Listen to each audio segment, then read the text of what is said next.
doing a genealogy, family history research. I found out like one of my ancestors, and it's like this snowball of new tab, and like all kinds of stuff. That's how. So I was so deep into it that I didn't want to close all my browser windows.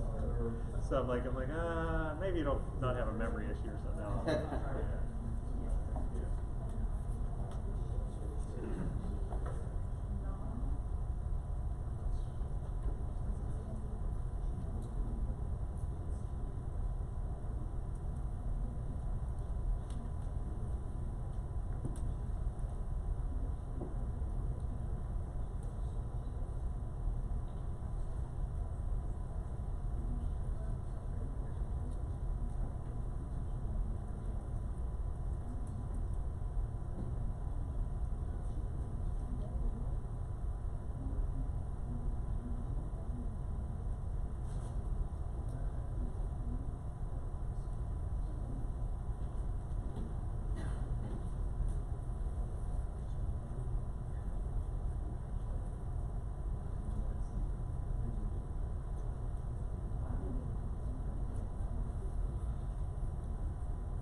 Try the attendee Wi-Fi. Does anybody turn on? I know some people have Wi-Fi.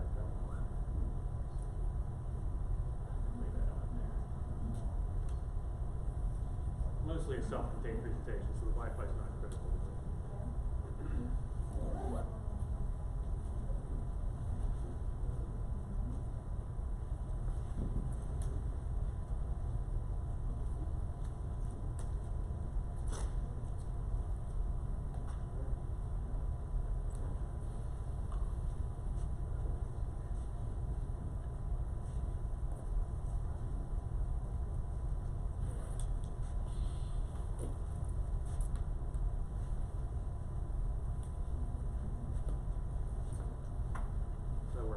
Red light's on, we're live and streaming. So thanks for coming. This is a presentation that in the past, so leading the future of education, teaching, learning, changing the world of work, there's a lot around that topic. Like what are we doing in the future, whether you're higher ed or K-12, or even workplaces, like what's the industry you are, is your job going to be replaced there, or what reskilling you're doing. So it's kind of like the comprehensive kind of. And with us being in Pittsburgh, I know everybody was at the Heinz History Center last night, so I have a good bit of family history here in Pittsburgh, so I kind of combined the history of work with the future of work and where we're at now, so hopefully it's a blend that'll reach a mix of audiences, whether you're a teacher or administrator. So just in general, getting to know people. How many people in here are coaches or teachers? Any history teachers? Art teachers? Okay, so there's a little bit of something maybe for everybody, but there are social studies, math. We'll kind of cover everything touches upon everything else. But so Confucius, if you're planting for 1 year, plant rice. Plant for 10 years, plant trees. 100 years, educate children. So that's a historical, probably 100-year quote. So it depends on how far back. So the reason I have in here the Hippasus, although I pronounced it wrong, he's okay.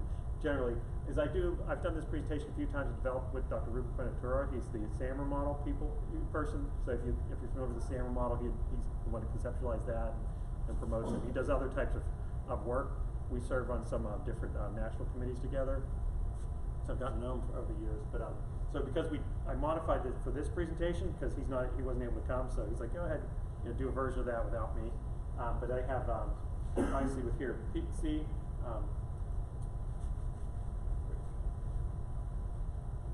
This isn't working. Yeah, it was working in the last session.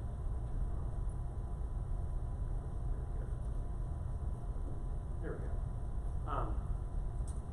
go. So I have in there, both of us are in there. If you're interested in the SAMR model, that's you can follow him on Twitter. Myself, I'm at Tech Focus on Twitter. But the Pete C, the hashtag.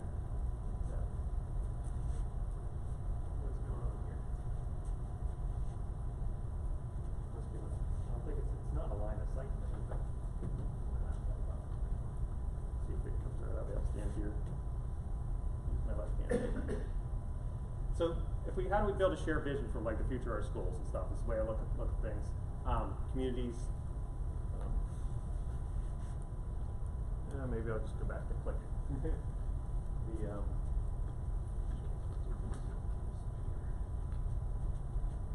So I prefer to walk. yeah, so my laptop's old anyway, Eric, so we dropped it off a bit. Be quiet about it and replace it ourselves, right?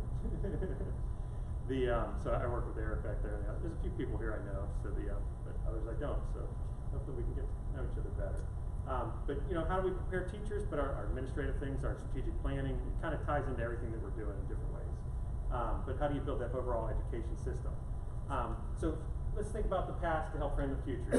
The Industrial Revolution, the world of work and education. But if at the same time, I like to quote John Dewey and stuff. If we teach today's students as we taught them yesterday, we rob them of tomorrow. So let's take a little book. One of my friends owns the Steel City Time Machine. He let me sit in it, take a drive. It's the Back to the Future time DeLorean. So let's hop in there, take a little ride back. Pittsburgh. This is probably, I don't know if it's near here, but the Steel City. There's a lot of smoke. There's industrial era. Back in 1910, the city of steel. So going from 1910. What do things look like?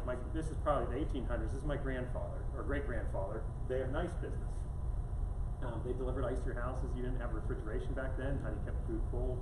You had to use ice. So they had their wagon and they went around Pittsburgh delivering ice. It's a successful business. They used to harvest out in the North Hills. They would come out down the Shaler area, and for those that are familiar with that, and harvest ice. It was a whole job. People worked. There was a whole industry around it. How do you warehouse it? How do you store it? How do you harvest it? They'd come out in the wintertime. It was a technique to that. It's very scientific. You have to keep the snow off for the ice to get thicker. The snow is an insulator. Blah blah blah. And back then the U.S. Department of Food Administration helped with the harvest. Ice is needed to save the starving people of the world. So 100 years ago, in 1910, or 110 years ago now, but they still were looking at solving world food hunger problems. Because people you couldn't store food and other stuff. So you're kind of the tools of the trade. We have this, they'd be out, took a number of people, because it was an industry, there's a number of jobs. And it stayed well through the Great Depression. They were successful because people still needed ice, even though they were without jobs, other stuff. They upgraded to a truck, they expanded into coal, so they heat, give the coal to your house to heat it, and there's ice to store it. This is an Wikipedia image, but they would you'd put orders. These are my grandfather's signs. You put orders in the window. If you want a 50-pound block, 75-pound block of ice, you'd haul that stuff up there. So it's a very labor-intensive job, but it was critical. In then refrigeration started coming about. Think about refrigerators used to be giant warehouse-sized things. There's people in these pictures. People were standing on the refrigerator. In here, you can see people working on top of this refrigeration system, the big power thing. So you could build that into a warehouse. So they started being able to store stuff in warehouses.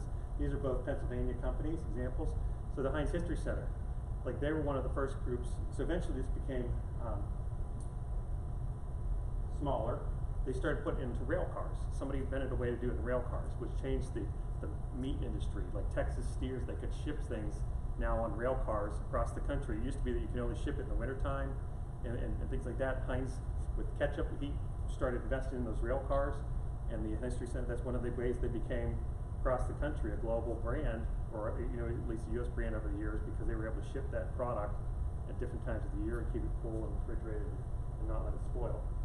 So as a miniaturization, obviously we have refrigerators today, but today's refrigerators, you look at them, they have cameras in them, AI. You can get a sensor. You can know what the temperature is, what you're out of. It's identifying objects in the refrigerator.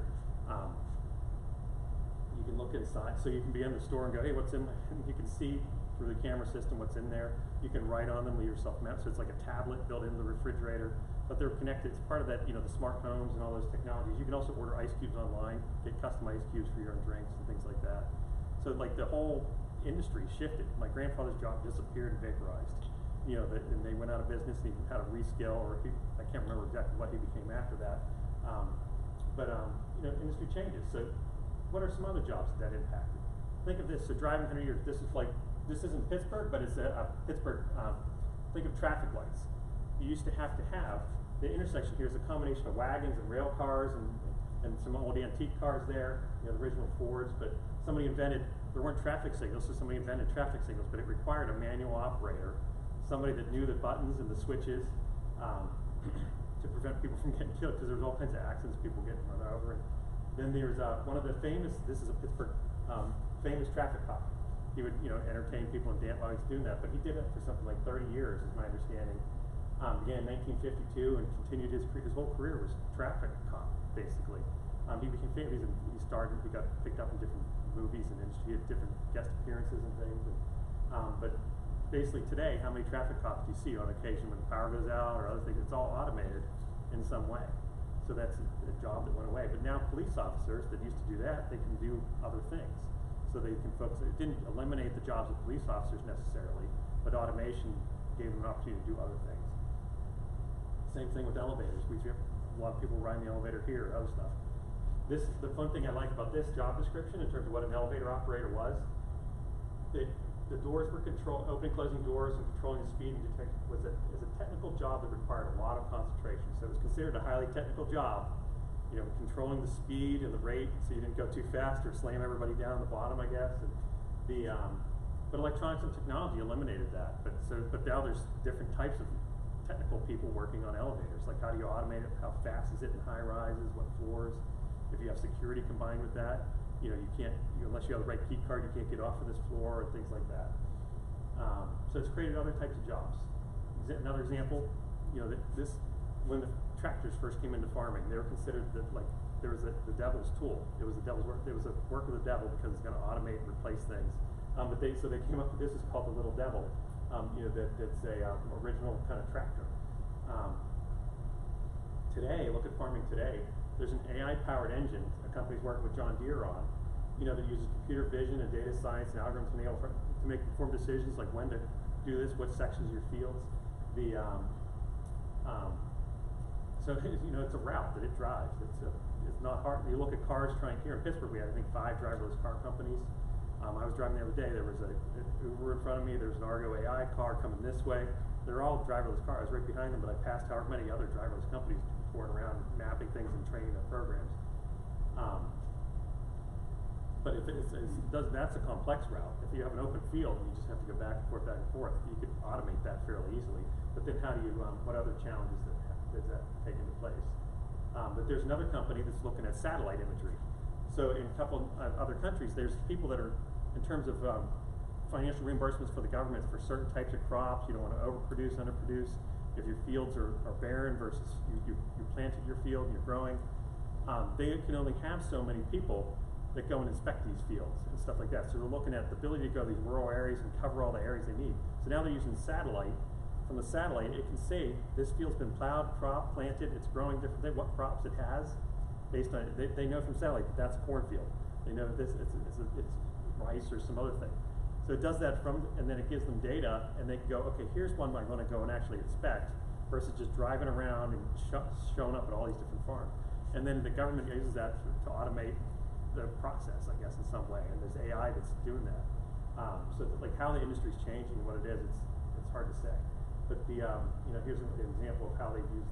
It's looking at satellite data and all that kind of stuff: maize, soybeans, wheat. But so thinking about that industrial revolution and the way education was,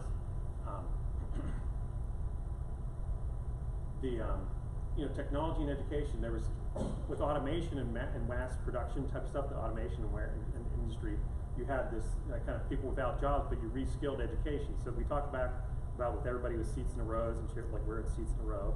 But but that's how schooling was. It was very systematic and everybody the same for everybody, and it was designed to solve a problem and meet a challenge in terms of the Industrial Revolution.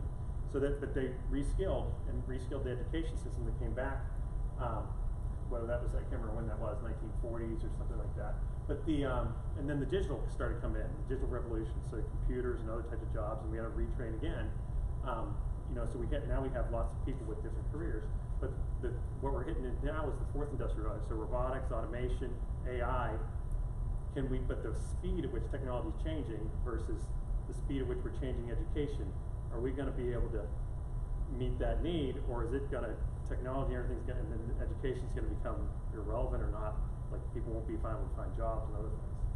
But so one of the books out of, I can't remember if this is out of Harvard or what, but it's called The Race Between Education and Technology. They highlight that. And this image here was adapted from Andrew Schlechter, he's the, runs the OECD, but he has a world-class How to Build a 21st Century School System where he's looked at countries, high-performing countries around the world. This was last 10 years, what's the next 10 years? Now that we're, 2020, and just 10 years away, the technology in the next decade, clean tech, cybersecurity, mobile technologies, blockchain, immersive media, AR, VR, there's been lots of sessions on that here. How many people are using or familiar with the UN Sustainable Development Goals? They've got a few people. So that's one way to look at it. So you look at these global problems, but then you create local challenges for kids and students in your classes. So like thinking back to 1910, zero hunger is still on the 2030 goals. So we haven't solved the hunger problem in the world, let alone you'd think that over 100 years working on the problem, we might have been able to do that. But they think now with technology and other things, maybe we can do that, but it's hard to say how that goes. But quality of education is there, and that's globally, like versus locally, but we have different challenges, industrial innovation, infrastructure, so broadband capacity, in schools, it's an infrastructure challenge and getting capacity there. But so thinking about that, so 2030 is only 10 years away now. These goals have been around for a little while. There's people that teach this Sustainable Development Goals or teach the SDGs. And that's, our middle school uses those pretty heavily, and some of the other classes are connection with them in different areas. But basically kids pick a challenge, and then they go, okay, how do I solve it? Then you can share that with the world. So you're doing something, the local version of this, and then versus something in the remote country. But so think about that. So we can only, that 10-year gap, we can only see a short distance ahead, but we can see plenty there, and it's what needs to be done. Versus an automated machine isn't a robot per se. It's according to Joseph Engelberg, the father of robotics, the robot should be able to do multiple tasks and kind of think for itself in some way. And then AI, Google CEO, it's one of the most important things for humanity he's working on. He compared it to fire and electricity. So will your job exist? There's a lot of resources out there now to look at whether or not your job will exist in automation robotics. But thinking of this, I know it's hard to see if you're in the back, but types of jobs, retail sales, the McDonald's is so like the sales, like it's all automated. You can tap it now. In terms of Starbucks, other things, you're ordering for your phone before you even, and you're just showing up there. And then the other types of jobs where you can pick things versus lawyers, financial analysts type of things versus basic tax preparation is probably going to be automated. X-ray technicians, it's an automated type of thing because there's a computer that's visualizing that, and then a doctor or somebody else that's more advanced goes and prepares that and confirms it. But the surgeons, those are other types of careers are still there. But there's also people that need to build those things. So it's kind of like this gap where there's certain things that are automated or AI is doing them, and there's industrial type jobs that are still needed, craftsmen, woodworkers, other types of things, versus the higher level jobs. So there's a whole segment there that's being potentially replaced or changed, where people have to continue to reskill. So that sustainable jobs and computerization. So thinking about that, so that gets into lifelong learning. So if you look at our ability to do lifelong learning, prepare kids, because the odds of your job changing or being impacted by AI or robotics or something, so everybody kind of has to be a lifelong learner. If you had a current job, you might need to go back to school or keep reskilling in some way to stay in a career. And that's where the Alan Turing Institute, if you're familiar with it's in the data science, they did a report on what jobs previously didn't exist will be created, and it is accelerating. How can we ensure all students are being prepared for living work? But they looked at the internet last year became 30 years old. Like how many people have a cybersecurity job or a computer science job or coding? But then also they look at like future careers of if you look at industry and food and high rises in different cities. I was up in Toronto last year in December, and the number of high rises and dust, like unless you're far out in the rural areas, there's no farm, but they build those farming into different floors of the high rises, so you have different types of vertical gardens versus big spread out gardens in terms of population density. But then who's going to do the bias? It advises somebody that's in charge of saying whether this robot or algorithm has bias. That's a new career path. Vertical farm consultants, smart home designers versus an interior decorator. Well, who's the smart home designer that's going to work to get your refrigerator and your thermostat and the other doorbell camera all working together in some way? That's not everybody's technical to do that. Some people want to do that on their own. Not everybody does. The World Economic Forum, they published so we're here now, 2020. it was in 2015, they were looking at the history, what's the next 5 years going to bring, but how we move from complex problem solving is still number one, but coordinating with others, versus critical thinking and creativity, people management.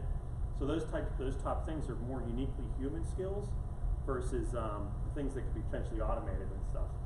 Where creativity used to be down lower on the list, and listening and decision making, where a lot of like computer algorithms are going to do certain decisions, and then somebody else has to look at that. But so they look at those types of jobs and how that's going to change over the next 10 years. Social emotional skills are increasing. Basic cognitive stuff is a little less. Physical manual skills a little less because of robotics and automation type stuff. So as schools, like what steps can we take to keep everybody relevant and help kids and seize on those opportunities that we're seeing? So if you can predict the future, you'd be really well and do an awful lot of things, but not everybody can do it. But we can kind of see where things are headed and make steps to improve our situation for the future. In his book, Thomas Friedman, Thank You for Being Late, he also did The World is Flat. Some people are familiar with that book, and then How Connected We Are. But he looks at the age of acceleration, where, like I mentioned, the Starbucks line thing, where you can order an app. Like if you don't, like in Uber, you don't have to wait for cars. Like you used to have to go wait for a taxi or wait for a ride. Like now you order it, and then it shows up there when you're ready. Like you can tell, oh, it's going to be here in 10 minutes. I'm not going down to the door yet, or I'm not going to go wait for that yet. But I ordered my car, I ordered my food, it showed up my house. You don't have to wait in lines. Like I know our grocery store now has a self-checkout, like Amazon does, where as you're shopping, you're putting things in your cart, and it's already being scanned. You just go when you're done. Like you don't wait in line. So people are like less patient, is what the idea is. The internet's faster, computers are faster. I used to wait for a web page to load. When I was doing online courses, I used to have to wait to see the next discussion post because I was on a modem downloading stuff. It was slower. Now everything just shows up. So this age of acceleration, and that's because computing power keeps accelerating. Chips are faster, there's more memory. But then, so he says that the societies that are most open to flows of trade and information, finance, culture, and education, and most willing to learn and contribute, are those are the ones that are going to thrive in the coming age. So one of the things, like you look at Airbnb and the hotel chains, it took years and years and years for Hilton to be this global hotel chain. Like the Airbnb kind of concept was a small business, a couple people go, hey, let's do these apps and other things. They're a global company in just a span of a couple years that have properties. Well, they don't own the properties, but so they have more property than the hotel chain has potentially, but they don't own it, but they have whatever revenue and wealth stream. But so educational systems need to be retooled to maximize the skills that we're going to see. Strong fundamentals of reading, writing, coding, math, creativity, critical thinking, and collaboration, along with grit and self-motivation, but those lifelong learning habits. So how do we build that? Because those kids that we're graduating in K-12 are going to go to higher ed and need to potentially get other degrees or different types of degrees where you just take a class here or there to keep up. And that's where things like the edX, those online open universities and stuff, that's becoming a bigger player because people want to take individual courses, maybe not go through a whole degree program, but they need to reskill in certain types of programming languages that this is going to become irrelevant, this is the new thing, or like I'm just going to take a couple classes there. But also in terms of curriculum adaptation, eliminate the departments is what the one person said, where you have these siloed math and combine it. This is a perfect example of what's going on in the world today. Combines biology and the history of pandemics. Like the coronavirus just became classified as a pandemic, or it's about to hit pandemic status because of the way it's starting to spread. And then so you look at that and you look at the math and mathematical modeling and other things. How do you combine that with history? From the plague days, other types of things. So you can combine those conceptual blended courses, or what some countries are doing really well. So going back to that world class, how to build a 21st century system, making education priority, all students can learn and achieve, so it's an equity type of thing. Recruit high quality teachers is the biggest thing. I've seen that around the world as well. Independent, responsible professionals. I've been in, as we think about that in the teacher's time, so the use of time, your periods in a day, whether you restructure the class. I know a lot of high schools and other groups are looking at how they restructure the periods to do projects and other types of things. But then what do you do if you have a block schedule where you have kids in math for 80 minutes instead of 40 minutes, to keep them engaged and do other types of things. So you have to restructure teaching there. So but as I said, I've actually gone on these. I do work with the National National CTO Association, and they do international delegations. So I've been fortunate enough to be able to go with them to Singapore and Ireland and Finland and Norway and Toronto. And so looking at the systems, the best ones, so Singapore and Finland, but they look at that. So Finland, like their teacher education program, they don't do evaluation the same way we do evaluations, like in terms of observations, principals coming in. Like one of the arguments was like, they're like the principals that they administer things and they do management, but they aren't in the classroom going, well, you're teaching a certain way. Or you need to change this style of teaching, because the teacher's considered the master of that domain, and the minister's administering things, the building, in terms of other types of stuff, budgetary stuff, and, finance and other things. But so anyway, in terms of content area experts, but they're also, it's a different level at the university. There's less universities so they control the quality of the teacher programs. So it's just interesting. And then Singapore, they've done a lot to retool their education system to add back creativity and other stuff. It used to be it still is, but it's just very science, math, anything extracurricular, sports or art was not part of the core curriculum, or core day. If you wouldn't do art, you did that on your own time outside of school. But now they're starting to bring that back in because they see the value of creativity, be able to think up stuff. In Toronto, like I said, I was just out to deeper learning with Michael Fullen's one of the deeper learning experts, and we got to meet with him and talk to him. But he looks at six global competencies: character, digital citizenship, creativity. So we have the 4 C's primarily, and I look at the character piece. Like we talk about dignity and respect and diversity in my district, but really they're part of that character. We're expecting others, working with others. So if you have a global team, how are you going to get along with people? Making good ethical decisions with AI. If somebody's hasn't had an ethical focus, and they're doing stuff with AI, it's going to go off on a tangent somewhere potentially. So how do we instill those skills in the kid and in other people? But then, so getting into the what I mentioned before, Dr. Prenatura, the SAMR model and pedagogical shifts. So how do you take, what changes are needed in the pedagogical things? Anybody got, in terms of interact, I don't want to just talk to everybody for an hour, but how many people are shifting pedagogical strategies and stuff in their school, or focusing on deeper learning and strategies to accomplish that?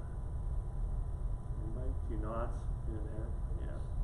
But then, so in terms of professional development, how are you really kind of retraining or modeling that? Like, I'm not doing the best model of an interactive, engaging kind of thing here, but it's still sit and get kind of stuff. But at some point we would sit down and then work through those things together in terms of that. So there's the setting the stage and then working through stuff. So thinking of that, the 21st century environments that we're in, we're well into the 21st century, but the foundational knowledge, meta-knowledge, and humanistic knowledge is the way Dr. Brenner kind of, others categorize that. In terms of experts on things, but that core content knowledge, you still have to know stuff. You can't just look up everything. Even though you can Google it, you still have to have a certain amount of core knowledge. The cross-disciplinary knowledge, or now you can ask different voice systems. Ask Alexa, ask Siri, but information literacy. How do you work with the tools that we have and navigate that evolving world and use those? Kind of the computational thinking isn't just computer science and coding. It's how do you use tools to make more informed decisions. Creativity and innovation, communication, collaboration, cultural competencies. Do you understand the world around you and other things? Ethical, emotional awareness. So blending that, some of that, so the information technology, computing power, and machine learning are just in terms of how that looks. Mobile devices and social media, how do you communicate? And those patterns, blended spaces, digital integration. How many people change their classroom spaces? So it doesn't look like this per se, but you're looking at whether it's flexible seating or some other types of mobile environments and things. Yeah, for people. And then any really cool examples you want to share of an interesting space that you've done? It's getting towards the end, right? But then within that, you have digital citizenship, computational thinking, that maker culture. I've seen several maker presentations here, blended learning, active learning, design. I look at it, in terms of being able to move furniture around and redesign based on the patterns. So you want to do a Socratic thing, or this, exercise engages, so you can restructure the room more easily. But at the same time, I look at mobility. So on the technical side, how do we enable Wi-Fi? Does everybody have a device that's mobile? They're not tethered somewhere, so they can kind of shift around. I got tethered here because my clicker wasn't working right. But it's just funny, I still have my hand. my speaking crutch or something like that. But yeah, so then automatability, so lots of people look at, what is the automatability of a task and versus an occupation, so a career path. And within countries globally, is your job at high risk? So in Italy versus the types of industries those have. So I see countries shifting their industry focus. They retool their education system, say, hey, this is going to go away. We're going to have however many people in our country out of work. We need to start retooling and rethinking what we're doing, and they're doing that in short order, accelerating that pace of change. One of the examples here that Dr. Prince does from his research is mine cutting and channeling. So the mine process, you have a lot of people that work on mines and stuff like that. Structural iron workers, you have to frame it, the marble setters and types of things, people that take the materials out, the rail track length, people that lay the tracks, and the coal carts and other stuff, excavating and loading machines. But now they're seeing that those transitions are like certain jobs in that industry are being automated now. There's a machine that does that. So, but then other people are doing that as well. Like it's changing, but at the same time, their salary goes up for these certain people that are still working there, and the automated piece, the salary's going down. So there's potential there for that job to be replaced, but right now, that's a really high-paying job. But in 10 years, it might not exist. So people go, well, right now, I need money, so I'm not going to worry about retooling. I'm going to figure that out 10 years from now, when my job actually does go away. But right now, I'm going to focus and I'm going to make the money that and keep doing that job. So they see that, but they know that they need to provide right now. So how do you give them opportunities so you don't end up with social unrest because of lack of jobs? Same thing here, for the first time ever, there's, because of population shifts, more people are 65 than under 5. I see that in my community. People have smaller families.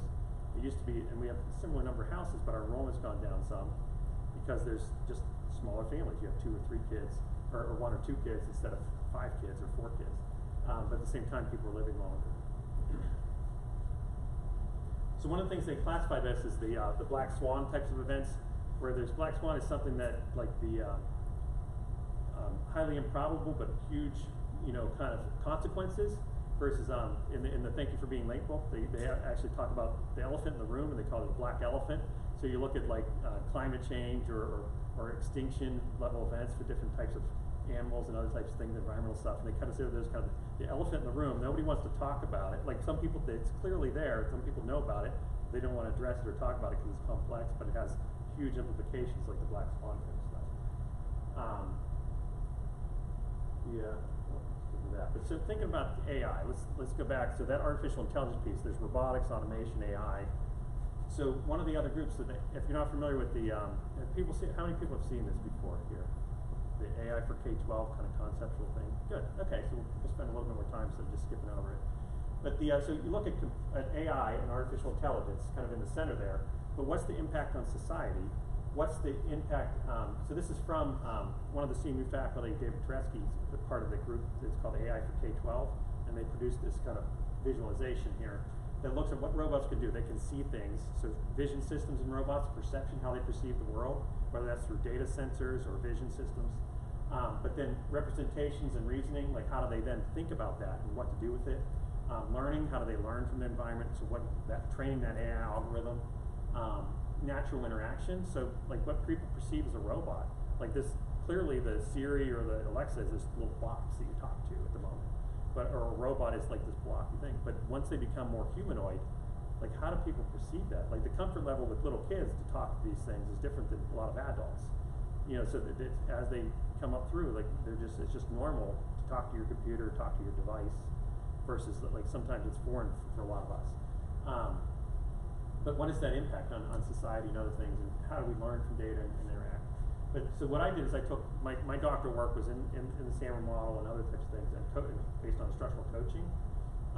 So I looked at the redefinition, modification, and substitution. So you use technology peripherally of the SAMR model here. So when you get to transformational things versus enhancements, so electronic whiteboards, just using a computer, if you just take a paper text, make a PDF copy of it and put it on an electronic device, it's just a substitute. You're still just reading a paper text. You haven't really transformed learning or done something different. Electronic whiteboard, if you're just writing on it like a traditional marker board or chalkboard, you haven't really transformed, you're just using it for that. But now you start to get into being able to change up tasks and other types of things, where you get modify that, where you're sharing, collaborating, you're creating work and stuff like that, versus like the redefinition phase of things. But thinking of that in terms of where does that fit in terms of an AI type of the robotics world? This is hard to read, but substitution, augmentation, redefinition. So examples of substitution, voice assistants. I could ask Nick, go, hey, do you know this? I'll look that up and get it for you. You tell me an answer. Well, all I've done is substitute Siri for that. It's still substitution. Same thing with certain types of maps, like a car map, an electronic map on my phone versus. But once they start to integrate, like the Uber example, there's a lot more stuff going on there. It's changed into a level. Self-driving cars are now more augmented types of things, but they're very still focused on types of certain tasks. So like the self-driving car doesn't also know how to pick up your do other things. It knows how to drive and stay in its lane and read stuff, type of things, versus Siri knows how to talk and look up things based on Wolfram Alpha's engine in the background, which is computational kind of search engine. But then also surgical assistants. So like now there's surgical robots and other things that doctors and surgeons, they had to reskill a little bit. They still need to know the human body and be a surgeon, but the robot doesn't completely do that, but they map it out using different technologies and imaging, and then they use that to, then you have shorter recovery times and other types of things. But, so it's evolving quickly. So in terms of, those are job skills and job type of things, but in terms of schools, what are we looking at in terms of the work and learning? How are we changing the classroom along that? So at a substitute level, factory workers and coal miners versus cashiers and food, less important content. So less content knowledge, and then more emphasis on basic readily intelligent systems.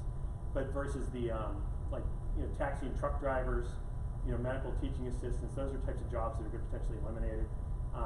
Learning emphasis is placed on complex problem solving, critical thinking, so things that can't be automated easily.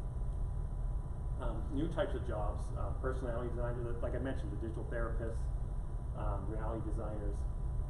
They're more creative kind of cognitive skills and advanced technology skills to do that work.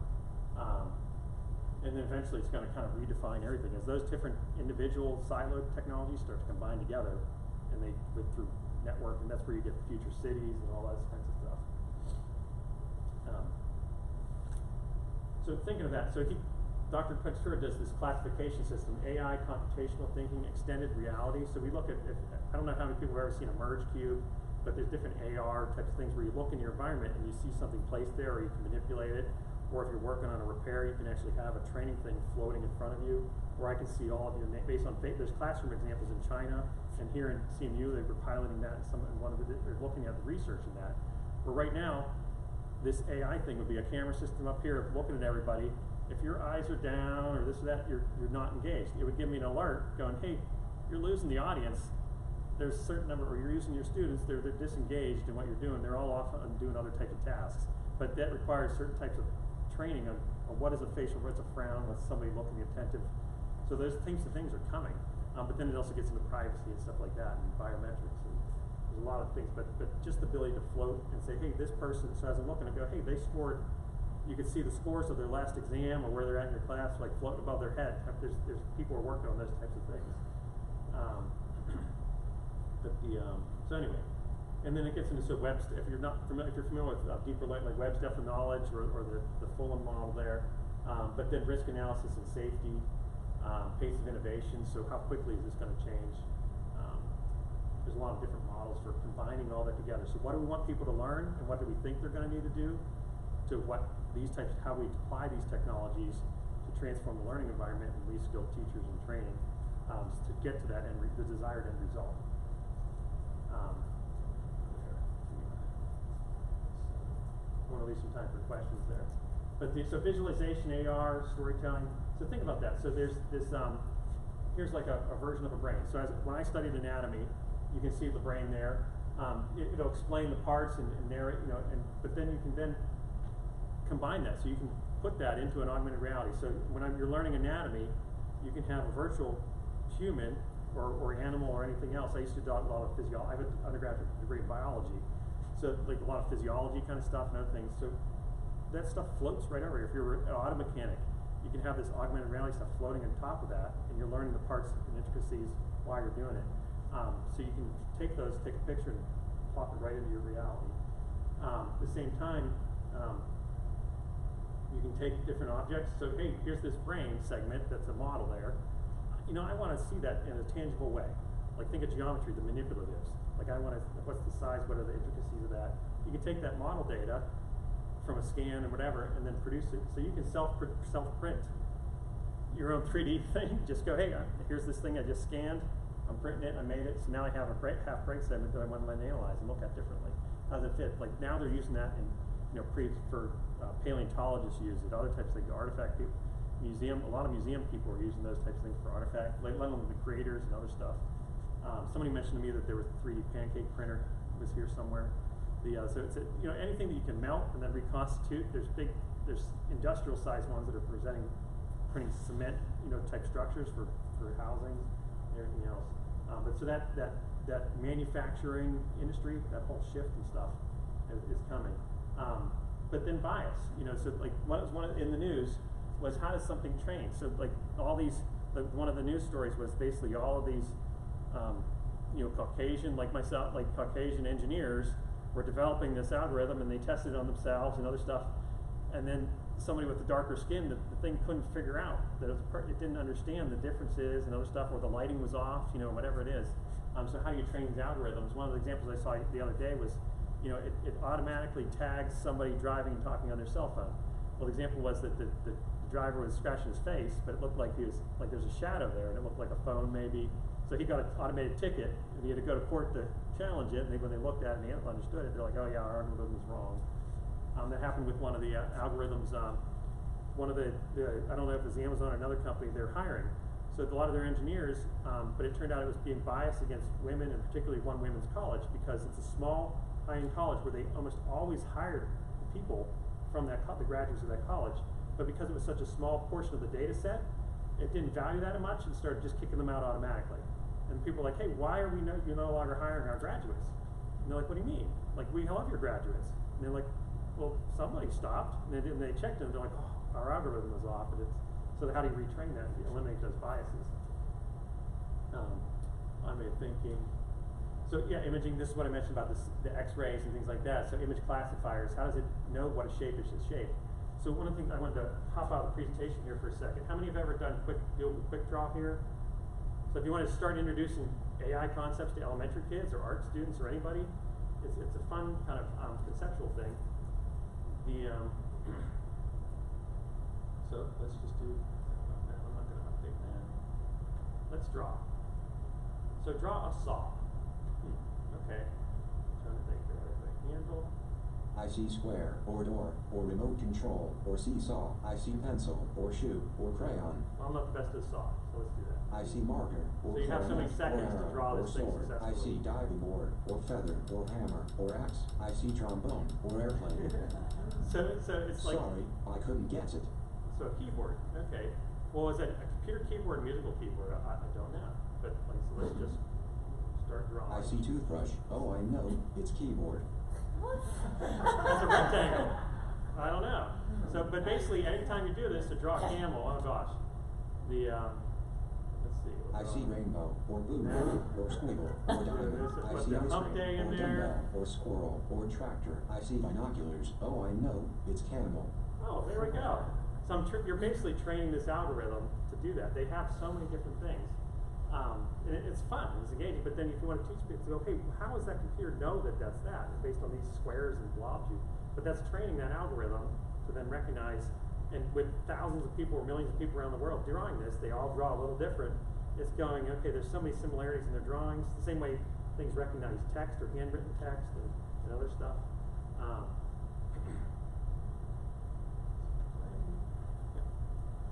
But then artwork, for example. So now there's AI things that go, okay, here's a Picasso, here's a Monet, whatever it is, but the computer, the AI now goes, I'm going to produce artwork. I'm going to take these two styles the same way that the master painters they learned from studying each other. It's studying each other, so it comes up with this new kind of blended painting. It created that. An algorithm created it, not a person. The same thing here with, it's an interesting example that this is from NVIDIA. It's called in-painting, where if you watch, it's going to then, so as you erase, this used to take me hours in Photoshop. I do a lot of design work. But so as you erase, so So here it's smoothing out all the wrinkles in Einstein. Here I don't want this person that happened to walk by my beach photo in the picture. And it's doing calculation and algorithm based on what should be there. But this tool lets you just take images that you want. You can upload your own image and try it out. There's also tools that let you train based like rock, paper, scissors. You can train it based on what's a rock, paper, or a scissor type of picture. And it learns. So there, it just automatically raised it, smoothed him out. The technology's coming. What does this look like in the classroom? So as we wrap up and leave a little bit of time for questions maybe, a couple quick looks at the classroom. So in our district here, how do we ensure that everybody benefits from technology and instruction? Flexible, mobile, equitable. So I look at, okay, here's, Eric, you're in the, but that's one of our one-to-one sessions where we're giving out iPads in the elementary. But flexible seating, mobile, kids can move around and their personal, their space and other things. But we're giving something to everybody in some way at the same time. So we use the Bright Byte scoring in our district. We look at the classroom environment, assess access to technology, skills. So we still have work to do in different areas. We were planning a high school renovation, so we've been putting off certain types of upgrades in high school because we know we're going to replace stuff in the renovation. So like our environment, the ratings from the high school people have dropped a little bit because the stuff's old. But access has gone up in our district because of our one-to-one program. So how we're getting in broadband capacity, Wi-Fi. So access things has gone up. We're exemplary now. When it gets old, we'll see. But it's a way to keep measuring those types of metrics. To see that you're on course, digital citizenship, we're doing well in that regard. But some of our teachers reported that, hey, we're not as comfortable teaching because the way we teach it is in a certain class versus everybody being equally comfortable teaching digital citizenship topics. So we saw some silos there. One of the companies we've been working with here in Pittsburgh is called Carnegie Robotics. They've built an automated floor scrubber. So at the middle school, we've been in other sort of facilities. They come at night and they test it. So it drives a route and other things. And they were working with the engineers. We got the engineers to talk to the kids about future careers, types of things. But it has a vision system. It looks at things. One of the challenges they had was around like some of the lockers reflect the signal differently. So it's like, hey, this is a problem to solve. But they had to look at the infrared sensors and how it bounces that image around so it knows that the locker door is open. When I'm driving fast, I'm not slamming all the locker doors because some of the things become invisible. PPG here in Pittsburgh worked on a new coating. They have different specialty coatings. So if you coat the car in this or the building in this, it actually makes it more visible to the robotic cars and other things. So when they drive, they can more easily identify and see things. So we're working on one of the AI accelerating grants here in Pennsylvania, but working with different partners. And trying to look at, we're still in the early phases, like we're figuring it out, like it's new, so we're doing that type of stuff. But it's also STEAM learning and CS and other stuff. The global challenges, our middle school, they look at that, they look at, okay, you think of the ISTE standards, empowered learner, digital citizens, global collaborators. So they did the UN Sustainable Development Goals, and they said, hey, we're going to do this. They also do a look at people around the world and how that is. One of our applied math classes, so there's a company here in Pittsburgh called 412 Food Rescue. It's like the Uber of food rescue. So you have leftover foods that are going to expire at a restaurant or a store. You can say, hey, we're going to donate this to a facility in need, but we don't know where to go. And we can't deliver it. So you tag it in the app. Somebody that's a food rescuer comes, gets it just like an Uber would pick you up. They come get it. And then they take that to a kitchen or somewhere. So they've grown into other cities now, this company. But they talked about the mathematics of it, how you calculate those and work on it to make it more efficient. And then also this going towards one of those societal challenges. So the kids are working on a real world type of problem. The same thing with our art classes. So they're now doing entrepreneurship and business skills along with art. So they're designing and selling products, but they're doing it for a cause. So you think of that empowered learner, global collaborator, creative communicators. They have to work in teams. In the future, we're looking at things, from automated manufacturing, businesses. Our high schools just started changing the graduation requirements, where there's now going to be an internship component instead of it used to be just always you had to do a certain amount of volunteer work, and so now they're actually having a structure to that where you're going to go, but we have to build those partnerships to have enough places to place people and to work with stuff. Changing models. So in terms of holding us back, discussions. The best way to predict the future is to vent it, or if you're a fan of the Terminator, the future's not set. Is we have to make our future for ourselves. So how are we going to do that versus having things done to us? I prefer to leave things than having things done to me. But Any ideas? Feedback on this? Is it good overall? Everybody stayed for the most part. There's a couple people that ran out, but we're right on time. Ideas? Anything? So hopefully, to me, it's like a fun, kind of interesting, being able to tie history and family things to other stuff in the future. But that's one of those things you get personal connections. It helps, I think. What do you see as the best Yeah. way to predict what types of training to offer? Because so many of these technologies, as we've seen over the last 5 years, Oh yeah. things come and then die on the vine, or Yeah, that was one of the examples I saw the other day. So I used to use, and I showed it to a number of teachers. It was an augmented reality app called, I think it was called Erasma, Yeah. and you could tag photos or other things around your classroom, and it would bring up kind of like a QR code, but with Right. a virtual reality thing. And then HP, I think, acquired that, changed the product, and now it's like, wow. But our like yearbook that year, and a couple other, one of the neighboring districts, they were in the news because their yearbook was doing it. So as you go through the yearbook, you'd be looking at a picture, and they had a tag. So if you're using that app, your yearbook comes to life. It plays videos and other stuff. But like that company's got, like, what happened to your data? Like that part of the yearbook is now no longer functional. How long will QR codes actually last? Like if you make a QR code now, does it stay forever and be able to work for the next 50 years? I don't know. Well, But the technologies still come and go. But yeah, it's hard to, like devices. Like my daughter's in 4th grade now, and when she was born, the iPad was invented about the same time. So it's progressed. So like that changed our planning for one-to-one and other things. Like that type of tablet didn't exist. Right. So we had to shift our plans to online learning now and hybrid learning kind of stuff, or blended learning. But and now like with single sign-on portals, so you see the LMS is trying to do, instead of learning management systems, it's that digital learning environment, or DLE type environment, where all your digital learning is kind of housed in this. It's not just this structured course content. It's access. So it's also your single sign-on kind of portal to the world. You can combine Nearpod with other things in the LMS. But yeah, so it's or other tools. So the digital text from wherever, HMH, Pearson. Yeah, I don't know. It's hard to predict. So I look at it, okay, in our region, like Pittsburgh, we have a lot of our kids. If we want them to stay in the area, we have to try to look at the trends in Pittsburgh. So there's a lot of robotics, AI, but there's also healthcare, banking, and creative arts sectors. So we're trying to feed those kids that can go and work and live and prosper in that career path. Right. So some other people, like there might be a more rural school, we don't have access to the museums and science center that we have here and other stuff. But kids could still live here in Pennsylvania, but you look at work in PA and all those types of, following those trends, and other countries look at that, okay, what do we see is for our, so say there's, Norway, their primary industry was lumber at one point, so that's a limited thing, population growth, other thing. So how do we start retooling to look at, app inventors and other types of things that for the global economy versus just supplying all of our natural resources and using them up.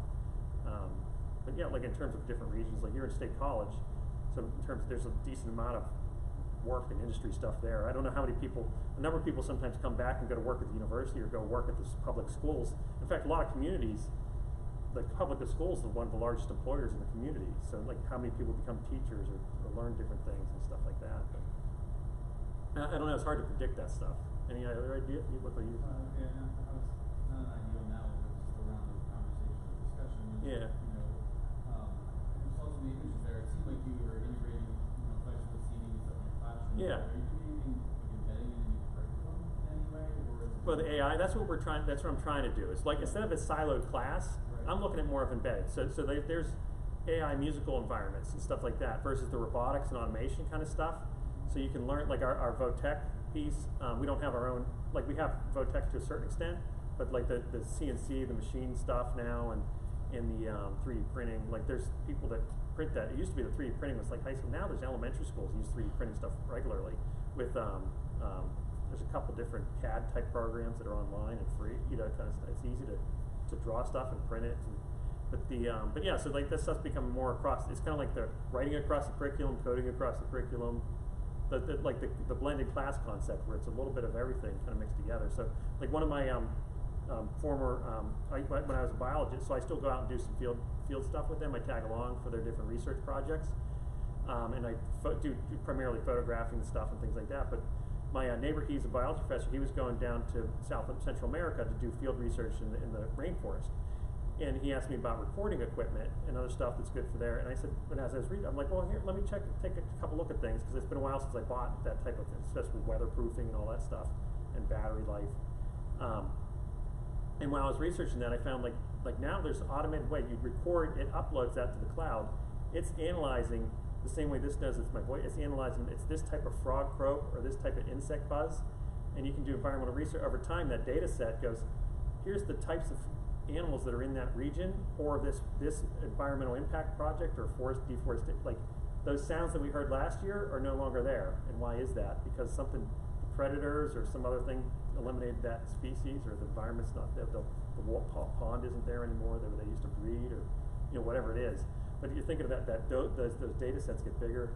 It's interesting. But there's music creation apps now, and the art stuff. Like it's interesting how it's all. To me, it's interesting. But so how, like I have a teacher, we have a new AP art history class. I was going to take some of this stuff and go, hey, look at this. Like here's how this is changing. But maybe you can touch upon that in AP art history as well, and talk about AI, or show the elementary teachers, show them quick draw, stuff like that. So you're combining kind of concept. People start to learn about it and understand it, and then they might go and choose to be a more in-depth career versus a peripheral kind of knowledge of it or something like that. But I don't know. That's my thought on it. Whether it's right or wrong, who knows? Any other comments? Well, we still have another couple minutes. This is over 11:30, right? I don't know. I have a question. Yeah. One of the things that drew me to this was the habits of mind, and I was hoping you could speak a little bit about what habits, like as educators, we should have to look forward, and also then what do you think that we should be training our students? What habits? Sorry, I forgot. So, like in variations of that, I have habits of mind is one of our district initiatives as well. So we look at those, whether you're critical thinking or enduring or the metacognitive. Like we do, like one of the things I always emphasize is metacognitive kind of understanding. So how do you reflect on what you've been learning and what you've been doing, so that you can then, so you're learning from that, but then your ability to teach it to others, or just pausing and thinking back and reflecting on things. And that's one of the bigger habits of mine that I look at. How do we embed that? So with teachers, reflecting on your practice, students reflecting on what you learned that day.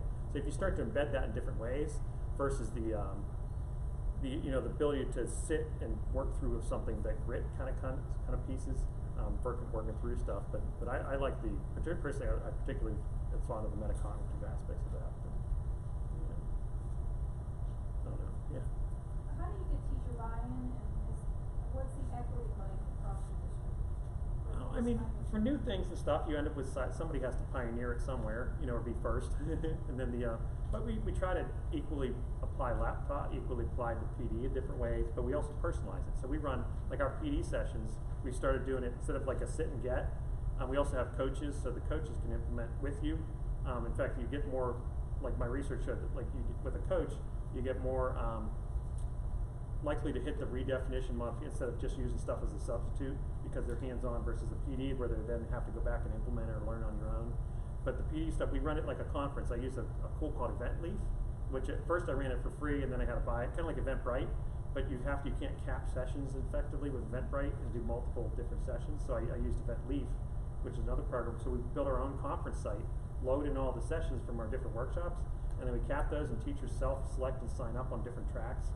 It's kind of like this. You can go to different, so it's our peers, or we bring in some outside people like the intermediate unit, the university people that are like the PE, like they're specializing in new PE concepts and the or physical education and technology, whatever it is. The arts collaborative people are in Pittsburgh, so they're coming in and talking about art stuff. And our curriculum director, who does professional development, she selects those things. I mean, I help her implement the online site, and we run it like and then we support the sessions as best as we can. So it's like, here you have other people volunteering to help you get set up and up and running. But so that shifted our professional learning model around a little bit, where people are self-selecting things that are relevant to them, not they like everybody in the auditorium together. There are certain types of mandated training. Most of that we now do online, and they've had so much time to do that and complete it by, versus if they don't complete it by then you have to sit down and do it for a certain block of hours or whatever, I guess. But I don't know if does that kind of answer your question? Or? Thanks, everybody. And if you have things to share, stuff, I don't know if I put my contact information. I have some cards if you want a card or whatever. Do you have that presentation? I need to package it and upload. I was just working on it, Okay. tweaking it right before here, so I haven't packaged and uploaded it. But yeah, I can share it with you. Yeah. Then the yeah. Anyway. Quick question, you Yeah. mentioned the Act 48. Yeah, there's somewhere you have to evaluate the session to get Act 48 hours, I think, for this. Maybe that's after the fact. But I guess, haven't seen like, I it. haven't seen, like, before they had sessions, like, people come and talk, like, you know, like, they said how to do it. But online, I think when you're logged into the website, then you can go to the session review, and you do a review, and you can submit for your Act, like, it credits you for Act 48, I guess, if you're plugged in for that. Maybe that comes up at the end, after the session too. Yeah. Alright. Then I don't know, I think we're still recording for another 2 minutes, if that's one question. Red light, your camera is live and it's streaming, so yeah. Being recorded. Yeah. Hi, I got a quick question. I'm Jamie. Hi, Jamie, nice to meet you. So, working on a project at CMU. Oh, good. Here,